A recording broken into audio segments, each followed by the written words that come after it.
Panie pułkowniku, może być? Jak najbardziej może być. Jestem w ogóle tak zadowolony, że to jest w ogóle trudno opisać.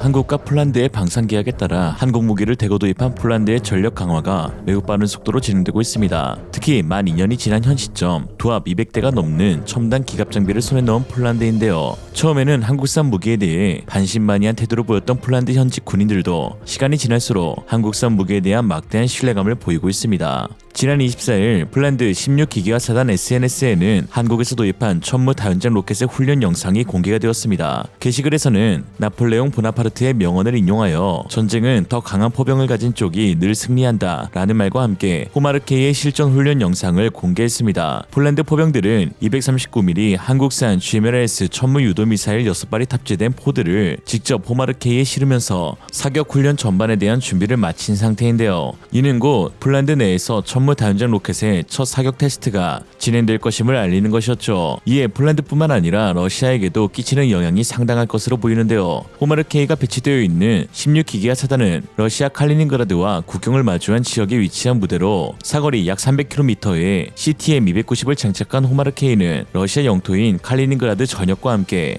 유럽 내 최대 화약고로 불리는 수바우키 회랑 전역을 사정거리 안에 들 수 있습니다. 이곳에서 사거리 290km의 전술탄도 지대지 미사일을 운영할 수 있는 호마르케이가 실전 배치되어 곧 사격 훈련을 실시한다는 점, 그리고 발트해에서 작전을 수행하고 있는 러시아의 발트 함대 함선들을 타격할 수 있는 지대한 미사일까지 호마르케이에서 발사될 수 있다는 점은 러시아의 등골을 서늘하게 만들고 있는 것이죠. 발트해와 인접해 있는 칼리닝그라드는 러시아가 북해로 나갈 수 있는 통로라는 점에서 군사 지정학적으로 매우 중요한데요. 러시아가 자랑하는 발트 함대 본부가 위치하는 곳도 칼리닝그라드로 전략적 중요성 때문에 러시아의 알래스카라는 별칭으로 불리기도 합니다. 북해, 발트해 등 바다를 통한 제해권의 확장을 모색하고 있는 러시아 입장에서는 겨울에도 얼지 않은 칼리닝그라드의 부동항이 더욱 중요한데요. 우크라이나 크림반도 강제 병합 당시 부동항인 세바스토폴을 가장 먼저 점령했던 것과 같은 맥락이라고 할 수 있습니다. 우크라이나 침공을 계기로 핀란드가 나토에 가입하였고 발트 3국이 반러시아 연대로 돌아서자 러시아는 칼리닝그라드 인근 발트해에서 이스칸데르 미사일 시험 발사 등 핵 공격 모의 훈련까지 벌이기도 한 만큼 이곳에서의 힘의 균형이 매우 중요해졌습니다. 그래서일까요? 폴란드는 약 20조 원어치의 대규모 한폴 방산 계약을 체결한 이후 도입된 한국산 무기들을 먼저 폴란드 북부 칼리닝그라드와 마주하고 있는 16기계화 사단에 우선 배치하였습니다. 16기계화 사단은 동북부의 안보를 담당하는 부대로 폴란드는 이 지역을 최전방으로 여기며 전략적으로 매우 중요하게 평가하고 있습니다. 러시아에 대응하는 나토 전방 정계군이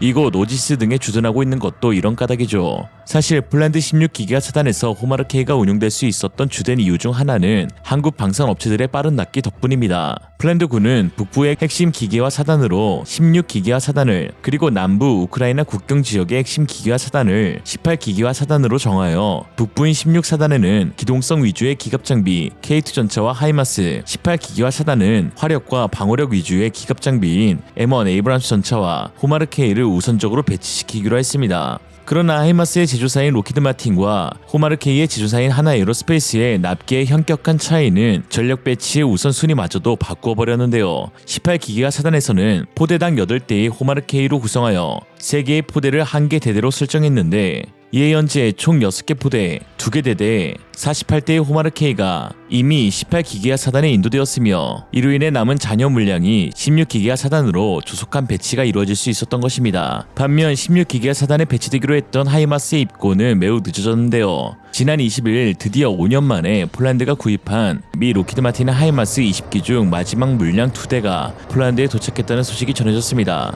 한국 하나 에어로스페이스가 단 2년 만에 54대의 발사대를 인도 완료한 것과 엄청난 차이가 나는 것이죠. 폴란드는 2019년 20대의 하이마스 구매 계약을 체결한 이후 5년 만에 겨우 인도받았는데 이 같은 소식에 모건 모겐센 하나 유럽 지사장은 콕 집어 5년이나 걸렸다면서 한국 방산업체의 빠른 납기를 대조하여 말하였습니다. 현재까지 한국 업체들은 정말 엄청난 속도로 폴란드를 무장시켜주고 있는데요. 만 2년 만에 폴란드 육군은 총 71대의 K2 전차를 얻게 되었고 K9A1 자주포 120대 그리고 54대의 호마르케이를 보유하게 되었습니다. 16기계화 사단에 속속히 한국산 무기들이 배치됨에 따라 태어나 처음으로 한국산 무기를 인도받게 된 폴란드 실 운용자들은 처음 접한 첨단 무기 보기에 기쁨의 표정을 감추지 못하였습니다.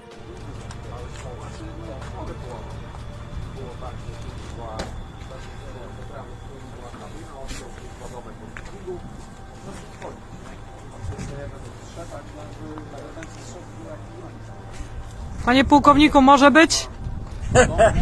Jak najbardziej może być. Jestem w ogóle tak zadowolony, że to jest w ogóle trudno opisać. No.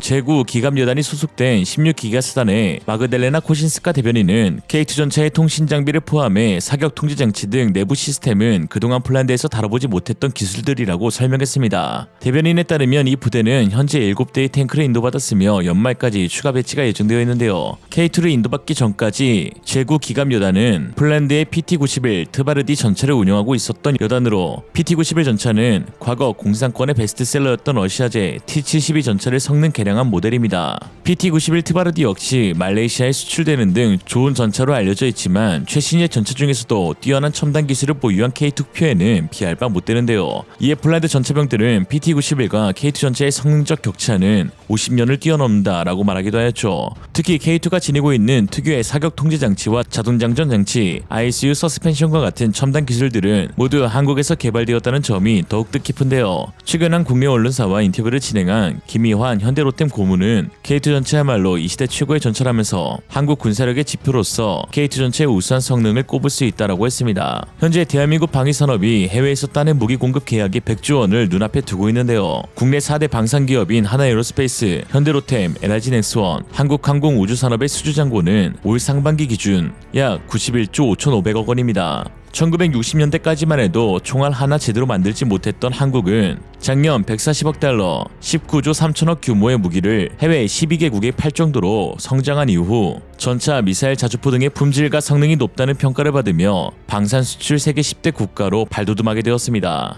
사실 이는 1970년대부터 최근까지 자주국방이라는 이름 아래 우리 고유 기술을 확보하려고 했던 개척자들의 땀과 눈물 덕분이라고 할 수 있는데요. 이들은 외국 무기를 가져다 분해하고 다시 역으로 조립하기를 수없이 반복했으며 또는 해외에 나가 고개 숙여 기술을 전수받고 때로는 무시를 받으면서까지 K방산 기틀을 만들어갔습니다. 현 현대로템 고문이자 전 ADD 전차개발 단장인 김희한 고문은 20대 병역 특례부터 지금까지 방산기를 걸으며 K1 전차부터 K2 전차까지 일생을 전차 개발에 몰두한 한국 전차의 아버지라는 칭호로 불리는 개발자입니다. 당시 설계도 한 장 없이 개발에 착수해야 했던 김희한 고문은 우리 기술로 만든 전차를 세계 시장에 내놓는 걸 내 일생의 과업이라고 생각했다며 당시 최고 수준이었던 미국의 에이브람스 전차나 독일의 레오파르드 전차, 이스라엘의 메르카바 전차보다 더 우수한 전차를 만들겠다는 것을 목표로 삼았는데 솔직히 우리 연구진들 중에서도 이것이 진짜 과연 가능할까 하는 사람들도 많았다며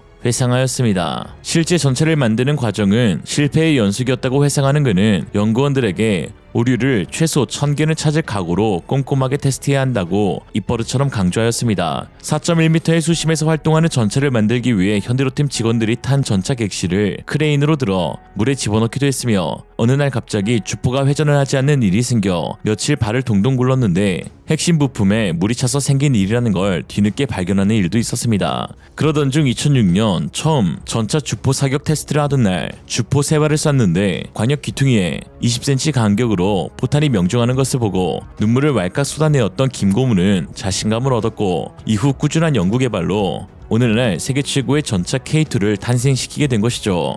그는 K2 전차가 폴란드뿐만 아니라 앞으로도 세계 시장을 더 높일 수 있을 것이라고 확신하고 있는데요. 노르웨이 수출이 아깝게 실패했지만 당시 노르웨이 군에서는 독일 전차보다 K2를 더 높게 평가한 것이 고무적이라면서 세계 누구와도 당당하게 경쟁할 수 있는 전차 기술을 확보한 만큼 K2 다음 세대의 전차도 우리가 결코 뒤처지지 않을 것이라고 했습니다. 이처럼 한국산 무기에는 희노애락이 있습니다. 전차 한 대 없던 나라에서 이제 7조 원대의 전차 수출 강국으로 성장하기까지 수많은 연구원들의 피땀 눈물과 도전 정신이 있었고 국민들의 자주국방에 대한 끝없는 열망과 기대가 있었기에 작년 세계 2위 방산 수출 강국이 될 수 있었던 한국입니다. 오늘의 한 줄 평, 못하는 게 없는 대한민국, 이제 정치만 잘하면 된다. 이생으로 리얼리즘이었습니다. 여러분의 생각은 어떠신가요? 현명하고 지혜로운 여러분의 의견을 지금 댓글에 남겨주세요. 감사합니다.